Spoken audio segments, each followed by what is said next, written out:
महानगरपालिका निवडणुकीच्या रिंगणामध्ये 67 उमेदवार बिनविरोध निवडून आले. गुलाल उधळला गेला.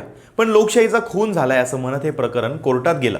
पण आता खुद्द राज्य निवडणूक आयुक्तांनीच असा काही कायदेशीर खुलासा केलाय, ज्यामुळे या 67 उमेदवारांना मोठा दिलासा मिळालाय. नक्की भानगड काय सांगतो.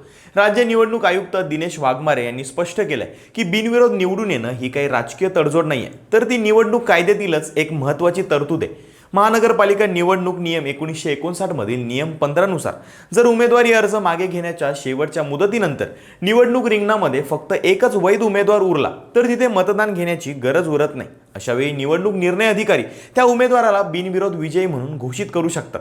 आयोगाने स्पष्ट केलंय की जोपर्यंत कायद्यात बदल होत नाही तोपर्यंत बिनविरोध निवड ही अवैध ठरवता येणार नाही. त्यामुळे ज्या 67 उमेदवारांच्या डोक्यावर टांगती तलवार होती त्यांना आता मोठा दिलासा मिळालाय.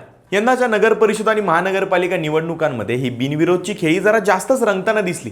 याची कायद्यात तरतूद असली तरी मतदारांना मतदानाची संधी न मिळणं तुम्हाला लोकशाहीला धरून वाटतं का, की बिनविरोध निवड होऊन जनतेचा पैसा वाचणं चांगलंय? तुमचं मत कमेंटमध्ये नक्की कळवा आणि फॉलो करा लगाव बत्ती.